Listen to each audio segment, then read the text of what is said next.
Welcome to Mojo TV. బులెటిన్ల ముందుగా headlines. Balakrishna మరో రికార్డు. ఎన్ఎస్సి బెల్ మోగించిన తొలి దక్షిణాది నటుడిగా గుర్తింపు.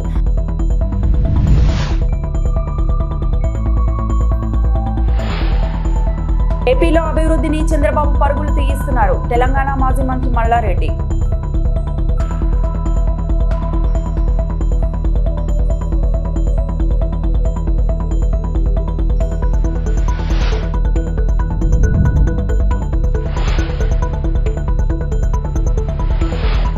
అమలాపురం ఎరువుల కొరతపై వైసీపీ నేతలు నిరసన.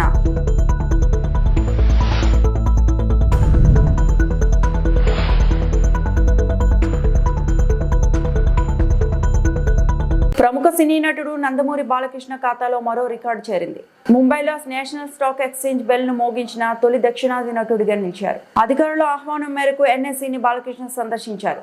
వారి విజ్ఞప్తి మేరకు అక్కడ ఏర్పాటు చేసిన ఎన్ఎస్సి బెల్ ను మోగించారు. సంబంధిత ఫోటోలు, వీడియోలు నెట్టింట అందరినీ దృష్టిని ఆకర్షిస్తున్నాయి. ఈ గౌరవంపై బాలకృష్ణ అభిమానులు హర్షం వ్యక్తం చేస్తున్నారు. కొన్ని రోజుల క్రితమే ఆయనకు వరల్డ్ బుక్ ఆఫ్ రికార్డ్స్ లో చోటు దక్కిన సంగతి తెలిసిందే.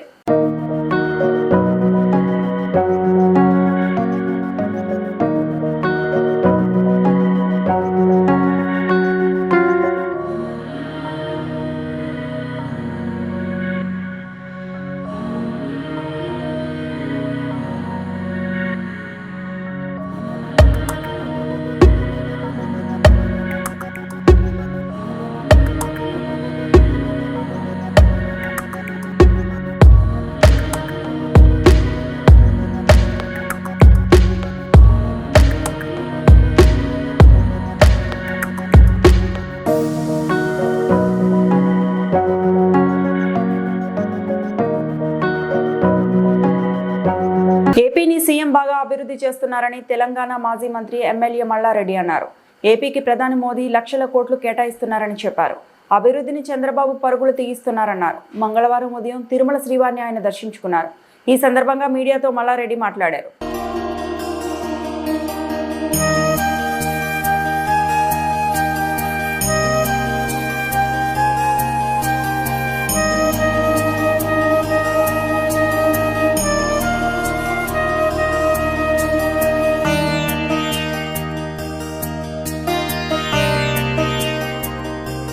నా బర్త్డే సందర్భంగా ఏడుకొండల వాడిని వెంకటేశ్వర స్వామిని ప్రతి సంవత్సరం కూడా దర్శనం చేసుకున్నా. ఈసారి కూడా దర్శనం చేసుకున్నా. ప్రతిసారి కూడా నా బర్త్డేకి వచ్చి నేను ఏది మొక్కినా నాకు ఆ భగవంతుడు కూడా అందిస్తున్నాను. లాస్ట్ టైం బర్త్డే నాడు వచ్చిపోయినా నాకు యూనివర్సిటీలు కావాలని చెప్పిన భగవంతుడు పెద్దగా 3 డీమ్డ్ యూనివర్సిటీలు ఇచ్చి దేశంలోనే ఫస్ట్ టైం 3 డీమ్డ్ యూనివర్సిటీలు రన్ చేస్తున్నా నేను ఒక్కడిని హైదరాబాద్లో. ఒక 50,000 మంది స్టూడెంట్స్ తోటి, ఒక 10,000 మంది టీచర్స్ తోటి. అదే మాదిరిగా రాజకీయంలో కూడా గత 84 సంది వస్తున్నా నేను ఎంపీ కావాలనుకున్నా. నేను అనుకోలే కూడా, దేవునికి మొక్కలే కూడా, కానీ ఎంపీ చేసిండు భగవంతుడు. మినిస్టర్ కూడా చేసేసిండు, మళ్ళీ ఇప్పుడు ఎమ్మెల్యే కూడా చేసిండు. ఇప్పుడు భగవంతుని ఏం కోరుకున్నా అంటే మళ్ళీ మా కేసీఆర్ సీఎం కావాలని. ఎందుకంటే ఆయన గత 10 సంవత్సరాలు దేశంలోనే ఒక చరిత్ర సృష్టించారు. ఒక ఆదర్శ రాష్ట్రంగా తీర్చిదిద్దింది భారతదేశంలో. తెలంగాణ అంటే ఒక అన్నపూర్ణ రాష్ట్రంగా తీర్చిదిద్దింది. మా కేటీఆర్ గారు కూడా 3 లక్షల ఉద్యోగాలు ఉండే ఐటీ పరిశ్రమలు, 9 లక్షల ఉద్యోగాలు తీసుకున్నారు. ప్రపంచంలో ఉన్న మల్టీనేషనల్ కంపెనీలన్నీ కూడా మన హైదరాబాద్కి తీసుకొచ్చారు. రియల్ ఎస్టేట్ అయితే ఇండియాలోనే నంబర్ 1 ఉండే. అలాంటిది ఇప్పుడు చూస్తే ఎంత ఆగమాగము. రియల్ ఎస్టేట్ లేదు, ఎక్కడ కూడా పరిస్థితి బాగలేదు. ఒకనాడు ఆంధ్రలో అంతా అమ్ముకొని ఇప్పుడు హైదరాబాద్ ఇప్పుడు అంతా రివర్స్ అయిపోయింది. మళ్ళీ ఇప్పుడు ఆంధ్ర అంతా కూడా చంద్రబాబు నాయుడు చాలా బాగా చేస్తుంది. మోడీ కూడా చాలా పెద్ద ఎత్తున డెవలప్మెంట్ చేస్తుంది. ఇక్కడ లక్షల కోట్ల రూపాయలు కూడా ఇక్కడ అభివృద్ధికి ఇస్తుంది. ఇక్కడ ఉన్నది కూడా డెవలప్మెంట్ లేదు. ఫర్ క్యాపిటల్ ఇన్కమ్ ఉండే ఒక టాప్, అది కూడా మెల్లగా జారిపోతూ ఉంది.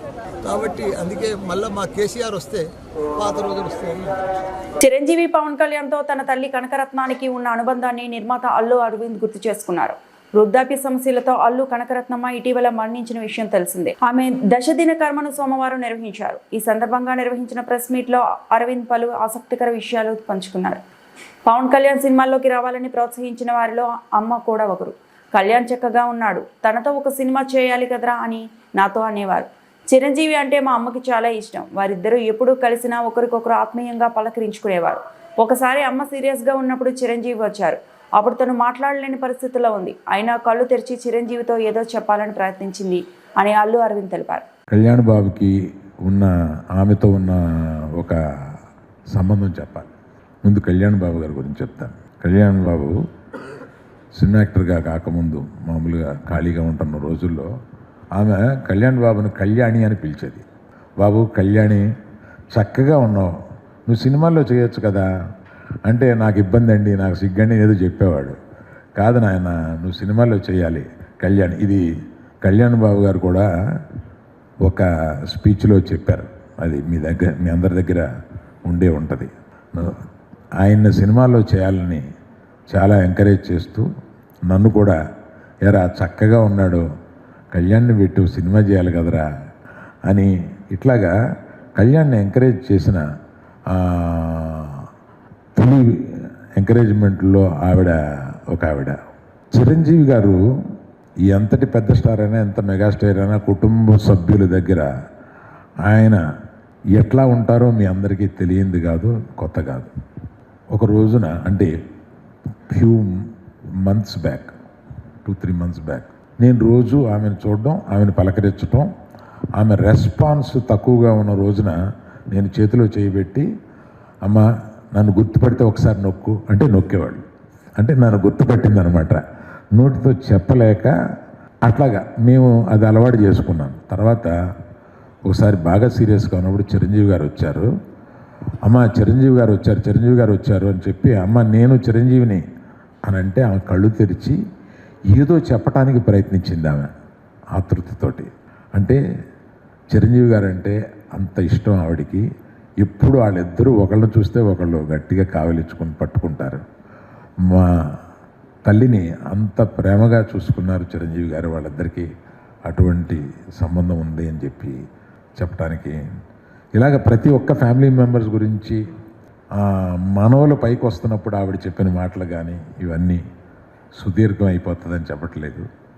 అటువంటి తల్లి కడుపును పుట్టడానికి నేను ఒక గొప్ప అదృష్టవంతుడి కింద భావించి మీ అందరికీ నమస్కారం తెలియజేస్తాను. Thank you. అమలాపురం డివిజన్లో ఎరువుల బ్లాక్ మార్కెట్ పై వైఎస్ఆర్ కాంగ్రెస్ పార్టీ ఆధ్వర్యంలో నేతలు నిరసన చేశారు. యూరియా వంటి కీలక ఎరువులకు కృత్రిమ కొరత సృష్టించి బ్లాక్ మార్కెట్లో అధిక ధరలకు విక్రయిస్తున్నారని వైసీపీ నేతలు ఆగ్రహం వ్యక్తం చేశారు. రైతుల సమస్యలు పట్టించుకోవాలని డిమాండ్ చేస్తూ బట్నవెల్లి నుండి అమలాపురం ఎర్రవంతెన వరకు వైసీపీ నాయకులు కార్యకర్తలు భారీ ర్యాలీ నిర్వహించారు. అనంతరం అమలాపురం ఆర్డీఓ మాధవికి వినతి పత్రం సమర్పించారు. ఎమ్మెల్సీ బొమ్మి ఇజ్రాయిల్, మాజీ మంత్రి గొల్లపల్లి సూర్యారావు, మాజీ ఎమ్మెల్యే పొన్నాడ సతీష్ కుమార్, శ్రీకాంత్ ఆధ్వర్యంలో ఈ నిరసన ర్యాలీ జరిగింది.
బాబు మీరు ఎప్పుడు చదవడం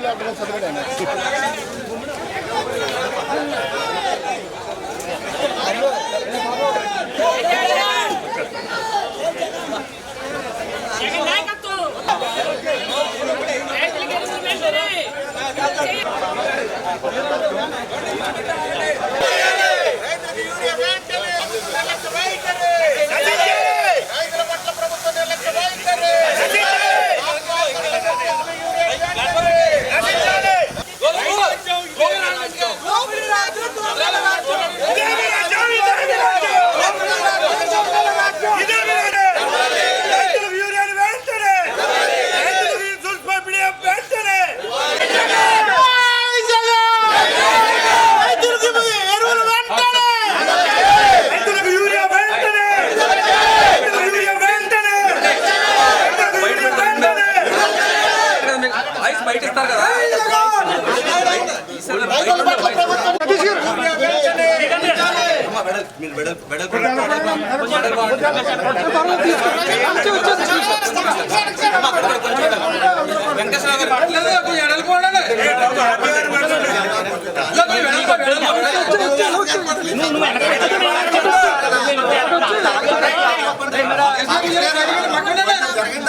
నర్సీపట్నం స్పీకర్ క్యాంప్ కార్యాలయంలో స్పీకర్ చింత అయ్యన్న పాత్రుడు పత్రికా సమావేశం నిర్వహించారు. ఈ కార్యక్రమంలో తాండవ రిజర్వాయర్ చైర్మన్ కరక సత్యనారాయణ, గొలుగుంట మండల పార్టీ సీనియర్ నాయకులు అడగర నాని, బాబు పాల్గొన్నారు. ఈ సందర్భంగా స్పీకర్ మాట్లాడుతూ సకాలంలో వర్షం పడటంతో ఎప్పుడూ లేని విధంగా రైతులు వరి నాటు వేసుకున్నారని తెలిపారు. నియోజకవర్గంలో చివరి రైతు వరకు నీరు అందేలా కాలువలు శుభ్రపరిచే చర్యలు చేపట్టినట్టు తెలిపారు. కొంతమంది రైతులు తప్పుదోవ పట్టించే విధంగా వ్యవసాయం గురించి తెలియని వారు కూడా వ్యవసాయం గురించి మాట్లాడుతున్నారని విమర్శించారు. నర్సీపట్నం నియోజకవర్గంలో 4 మండలాల్లో 10,274 హెక్టార్లో పంటలు సాగుతున్నాయని, వాటికి 25,685 ఎకరాల మేరకు యూరియా అవసరమని వివరించారు. 1 ఎకరానికి సగటు 75 కిలోల యూరియా అవసరం ఉంటుందని, నిర్ణీత స్థాయిలో 3 విడతలుగా రైతులకు పంపిణీ చేశామని చెప్పారు. విత్తనం వేసిన 15 రోజులకు 25 కేజీలు గడ్డి నివృత్తి చేసిన తర్వాత మరో 25 కేజీలు పంట పండిన సమయంలో 3వ విడతగా 25 కేజీలు ఇవ్వబడతాయని తెలిపారు. మొత్తం 25,685 ఎకరాల కోసం 1926 మెట్రిక్ టన్నుల యూరియా అవసరమవుతుందని చెప్పారు. నమస్కారం అండి. ఇవాళ ఒక ముఖ్యమైన విషయంతో ప్రెస్ మీట్ పెట్టాలని ఉద్దేశించి మీ అందరినీ పిలిపించడం జరిగింది.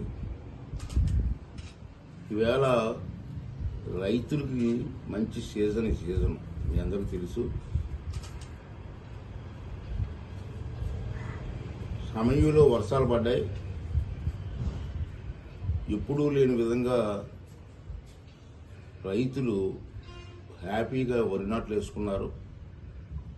రెండోది ఏంటంటే నర్సీపట్నం నియోజకవర్గంలో మనకున్న తాండవ కానీ రమణాపల్లి కానీ రిజర్వాయర్లు ముందుగానే మేము మేలుకొని కాలువలు శుభ్రం చేయడం, కాలువలు లోతు చేయడం వల్ల చాలా సంవత్సరాల నుంచి చివరి వరకు అందని నీరు ఈరోజు చివరి వరకు రైతులకు అందింది. అందుచేత దానికి తోడు వర్షాలు కూడా రావడం అని జరగడంతో రైతులు చాలా సంతోషంగా వరి నాట్లు వేసుకున్న సంగతి మీ అందరికీ తెలుసు. మరి ఈవేళ కొంతమంది ఈ రైతులకి గురించి తప్పుదావ పట్టించే ప్రయత్నాలు చేస్తున్నారు. అది నేను ఒక 5-6 రోజుల నుంచి పేపర్లో కానీ టీవీలో కానీ చూస్తాను. ఇది చాలా తప్పుడు ప్రచారం. ఇంకేదంటే కొన్ని వాస్తవాలు కూడా మనం తెలుసుకోవాల్సిన అవసరం ఉంది. వ్యవసాయం గురించి తెలియని వాళ్ళు కూడా వ్యవసాయం గురించి మాట్లాడుతున్నారు. మాట్లాడిన నాయకులు ఎవరికైనా వ్యవసాయం గురించి తెలుసండి? దొంగ వ్యాపారాలు దోపిడీలు చేసుకున్న వాళ్ళకి వ్యవసాయం గురించి ఏం తెలుస్తుందండి?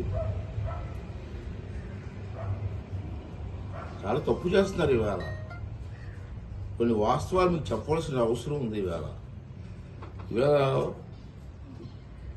రాష్ట్రం పక్కన నర్సీపట్నం నియోజకవర్గం వరకు కొన్ని డీటెయిల్స్ చెప్తాను మీకు. అలాగే అన్ని నియోజకవర్గాలు కూడా డీటెయిల్స్ ఉంటాయి.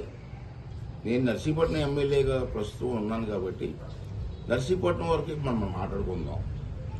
నర్సీపట్నం నియోజకవర్గంలో మనకు 4 మండలాలు ఉన్నాయి. నాతవరం, గొలుగొండ, బాగర్పాలెం, నర్సీపట్నం. ఈ 4 మండలాల్లో సుమారు 10,274 హెక్టార్లలో ఈ సంవత్సరం పంట వేసుకున్నారు. ఫిగర్తో చెప్తున్నాను నేను, ఫిగరు. అసలు నర్సీపట్నం మండలంలో ఎన్ని ఎకరాలు ఉన్నదో ఈ నాయకులు తెలుసండి. ఆంధ్రప్రదేశ్ ప్రభుత్వం రైతులను ఆర్థికంగా ఆదుకోవాలని వైఎస్ఆర్ పార్టీ అన్నదాత పోరు కార్యక్రమాన్ని నేడు వైసీపీ నాయకులు రాష్ట్రమంతటా నిర్వహించారు. ఈ నేపథ్యంలో నేడు శ్రీకాళహస్తిలో వైఎస్ఆర్సీపీ పార్టీ కార్యాలయం నుంచి శ్రీకాళహస్తి మాజీ ఎమ్మెల్యే మధుసూదన్ రెడ్డి, దేవస్థానం మాజీ అధ్యక్షులు అంజూరు తారక శ్రీనివాసులు ఆధ్వర్యంలో ధర్నా చేపట్టారు.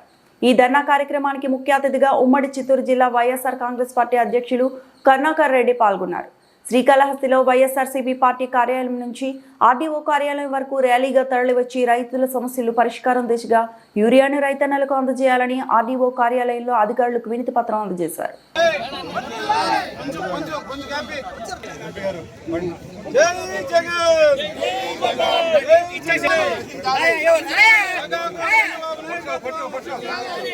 రైతుల ద్రోహి చంద్రబాబు రక్షించాలి. రైతుల ద్రోహి చంద్రబాబు రక్షించాలి. రైతుల ద్రోహి చంద్రబాబు రక్షించాలి.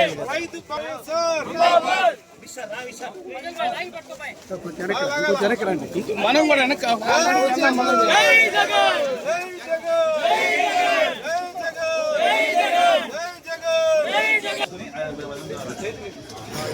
ఈ రాష్ట్రంలో రైతుల వ్యతలు అన్నీ ఇన్ని కావు, మీకు ప్రత్యేకంగా చెప్పవలసినటువంటి అవసరం లేదు. కానీ రాష్ట్ర వ్యాప్తంగా రైతులకు గిట్టుబాటు ధరలు లేకపోవటం ఒకటి, మరోవైపున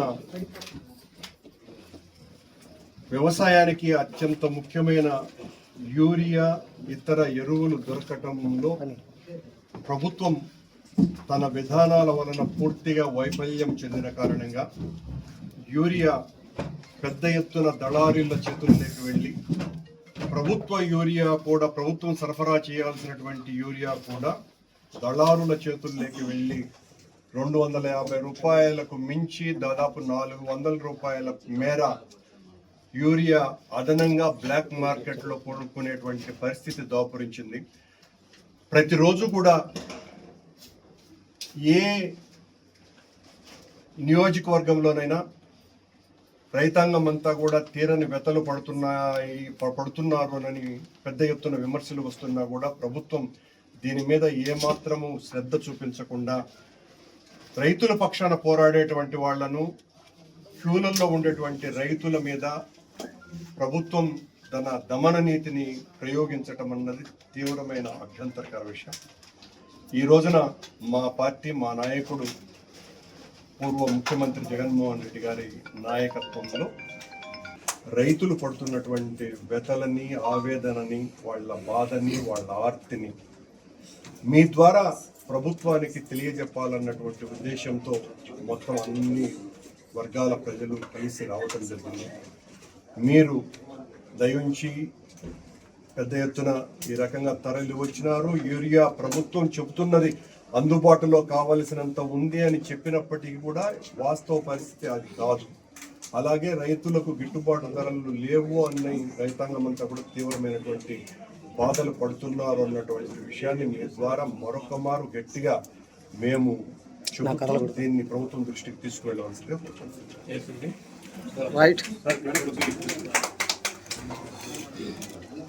11 నెలలుగా పెండింగ్ లో ఉన్న ఇమాం మౌజన్ల గౌరవ వేతనాలను వెంటనే చెల్లించాలని డిమాండ్ చేస్తూ అంబేద్కర్ కోనసీమ జిల్లా కేంద్రం అమలాపురంలో జిల్లా కలెక్టర్ కార్యాలయం ఎదుట ముస్లిం నేతలు, జిల్లా మైనారిటీ సెల్ అధ్యక్షుడు షేక్ అబ్దుల్ ఖాదర్ ఆధ్వర్యంలో సోమవారం నిరసన కార్యక్రమం చేపట్టారు. ఈ సందర్భంగా ఆయన మీడియాతో మాట్లాడుతూ కూటమి ప్రభుత్వం అధికారం చేపట్టిన తర్వాత గత 11 నెలలుగా మత పెద్దలకు ఇచ్చే గౌరవ వేతనాలను ఇవ్వకుండా నిలుపుదల చేశారని అన్నారు. జగన్ హయాంలో ఎప్పుడూ ఇలా జరగలేదని పేర్కొన్నారు. కూటమి ప్రభుత్వం మైనారిటీలను ఏమాత్రం పట్టించుకోవటం లేదని ఆవేదన వ్యక్తం చేశారు. ఇప్పటికైనా నేతలు మేల్కొని ఇమాం మౌజన్ల గౌరవ వేతనాలను వెంటనే చెల్లించారని డిమాండ్ చేశారు. తదుపరి కలెక్టర్ కార్యాలయం నందు వినతి పత్రం అందజేశారు. ఈ కార్యక్రమంలో రాజోలు, అమలాపురం పట్టణ్, P Gannavaram, Mummidivaram, Kothapeta minority cell అధ్యక్షులు షరీఫ్, కాజాబాబు, అన్వర్, తాహిర్ తదితరులు పాల్గొన్నారు.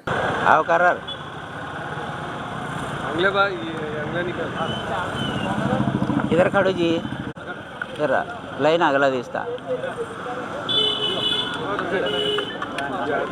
ఇమాం మౌజన్ల గౌరవ వేతనాలు వెంటనే చెల్లించాలి. ఆంధ్ర రాష్ట్రంలోని ఇమాం మౌజన్ల వేతనాలు వెంటనే చెల్లించాలి. ఇమాం మౌజన్ల గౌరవ వేతనాలు వెంటనే చెల్లించాలి. ఇమాం మౌజన్ల గౌరవ వేతనాలు వెంటనే చెల్లించాలి. ఇమాం మౌజన్ల గౌరవ వేతనాలు వెంటనే చెల్లించాలి. ఆంధ్ర రాష్ట్రంలోని ఇమాం మౌజన్ల గౌరవ వేతనాలు వెంటనే చెల్లించాలి.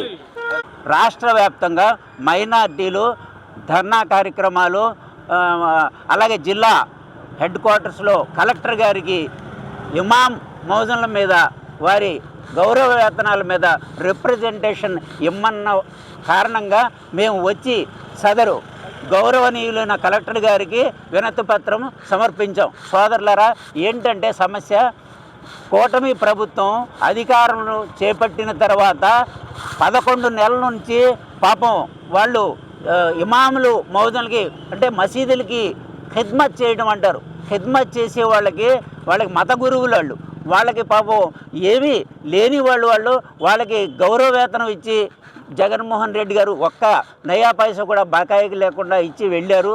కూటమి ప్రభుత్వం వచ్చిన తర్వాత వాళ్ళకి ఇప్పటివరకు 11 నెలల బకాయిలు, ఎప్పుడైతే ఎలక్షన్స్కి 3 నెలలతో కలిపి జనవరి నుంచి సెప్టెంబర్ వరకు ఇవాళ వరకు మొత్తం 8+3 11 నెలల బకాయిలు ఉన్నాయి. వీరు అధికారంలో రావడానికి ముస్లిమ్స్కి మొహమ్మదీయులకి ఎన్నో రకాల వాగ్దానాలు చేశారు. మేము వస్తే మీకు అన్నీ చేస్తాం, ఇది చేస్తాం, అది చేస్తామని ఏదీ చేయలేదు ఇప్పటి వరకు ముస్లిమ్స్కి.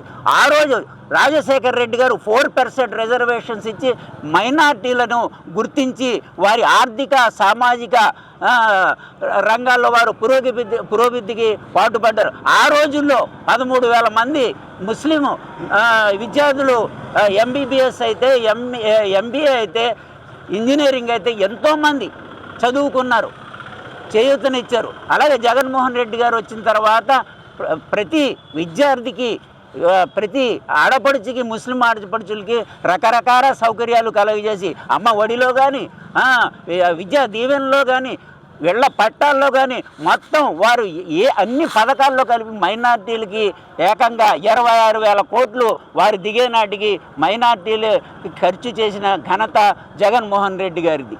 అలాగే షాదీకా తోఫా పేద అంబేద్కర్ కోనసీమ జిల్లా కొత్తపేట మండలం మేడేకూరు గ్రామంలో దళితుడు అత్తనాదం 20 సంవత్సరాలుగా కొత్తపేట పంచాయతీలో పనిచేస్తున్న అతనికి ఎస్సీ కార్పొరేషన్ ద్వారా డ్రైనేజీ క్లీనింగ్ మిషన్ ట్రాక్టర్ను MDO బీనాదేవి అందించారు. అప్పటి నుంచి ఆ వెహికల్ను పంచాయతీలోనే ఉంచి పంచాయతీ వారే బకాయి చెల్లించి 5 సంవత్సరాల తర్వాత నీకు వాహనం సొంతం అవుతుందని దళిత ఉద్యోగికి నమ్మబలికిన పంచాయతీ సెక్రటరీ రామన్న చౌదరి ప్లేటు ఫిరాయించి ఎస్సీ కార్పొరేషన్కి ₹1 కూడా చెల్లించకుండా అతనిపై ఒత్తిడి తెస్తూ రావులపాలెంలో 5 అంతస్తుల భవన నిర్మాణానికి అతనితో పాటు అతని ట్రాక్టర్ వాడుకొని పంచాయతీ సెక్రటరీ మోసం చేశాడని జిల్లా కలెక్టర్ ఆర్ మహేష్ కుమార్ ఫిర్యాదు చేశారు.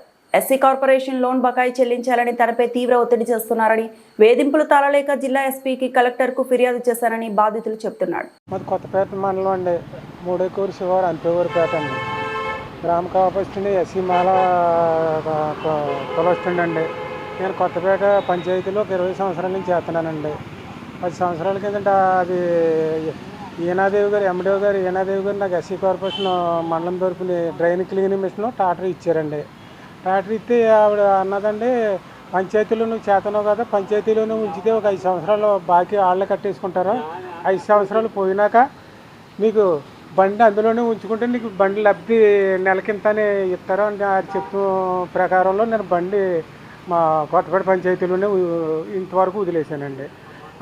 అప్పుడు గ్రామ పంచాయతీ సెక్రటరీ గారు రావణ చౌదరి గారు ఉండేవారండి. రావణ చౌదరి గారు ఉంటే రావణ చౌదరి గారిని ఏమన్నా ఇలాగ ఎస్సీ కార్పొరేషన్ వాళ్ళు బాకీకి వస్తున్నారని అంటే నేను కడతాను నీకు ఎందుకని నన్ను గదాయించేవారండి. గదాయితే ఆర్టీ ఒత్తిడిగా అడుగుతుంటే నన్ను మార్పించేసి పక్కన పెట్టేవారండి. నేను అలాగే ఎంతకాలం అలాగే భరించుకుంటూ వచ్చానండి. మళ్ళీ ఒక 2 నెలలు నన్ను ఇబ్బంది పెట్టగా ఆరికి బిల్డింగ్ కట్టుకోవడానికి పని వస్తే నువ్వు రావయ్యా అని మళ్ళీ నన్ను నెట్టుకునండి.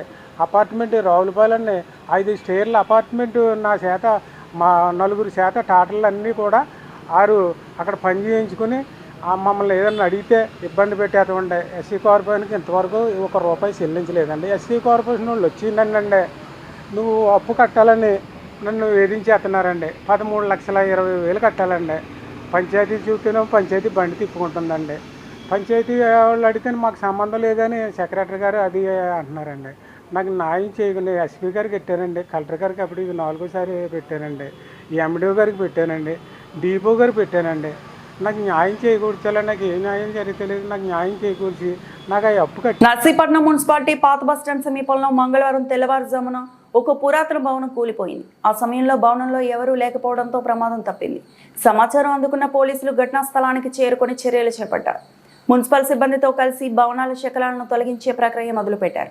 పురాతన భవనాల పట్ల మున్సిపల్ అధికారులు ప్రత్యేక దృష్టి పెట్టాలని ప్రజలు కోరుతున్నారు. అన్నదమ్ముల గొడవల వలన భవనం శిథిలావస్థకు చేరిన భవనం, వారాహి ఫుడ్ పేరుపై విరిగి పడిన 2 అంతస్తుల భవనం, నష్టపోయిన చెప్పుల షాపు యజమాని. పడిపోలే ఉంది అని చెప్పేసి సార్ అర్థం చేసుకోవాలి ఇంకేం చెప్తాను చేయమని చెప్పండి చేయమని చెప్తున్నా ముందు బాగా బిల్లు పడిపోలే ఉంది బిల్లు బాగా కొట్టండి అని చెప్పుకుంటాను వచ్చి బాగా కొట్టాలి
నా పేరు పెద్దిరెడ్డి అనిల్ కుమార్ అండి.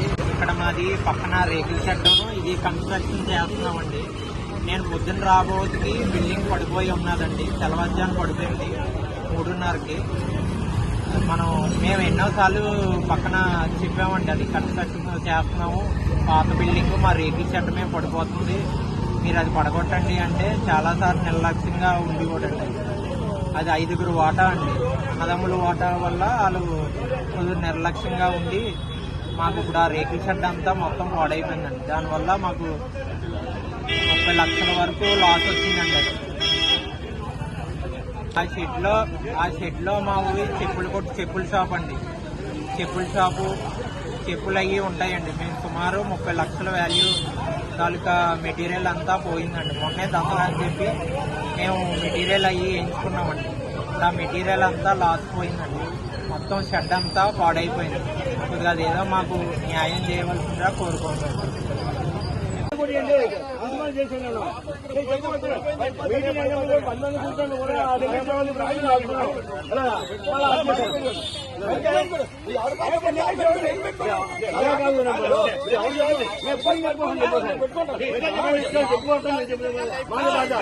శైలాపురండి వారాహి కుడ్ గారి చెప్పుల షాప్ అండి మాది.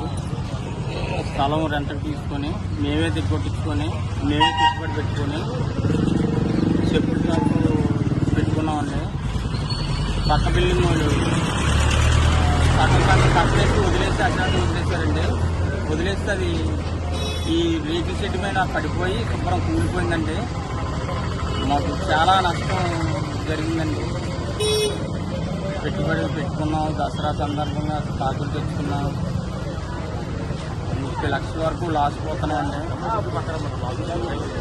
దానికి మీరే ఏదన్నా చేసి ఈ వార్తలు ఇంతటితో సమాప్తం.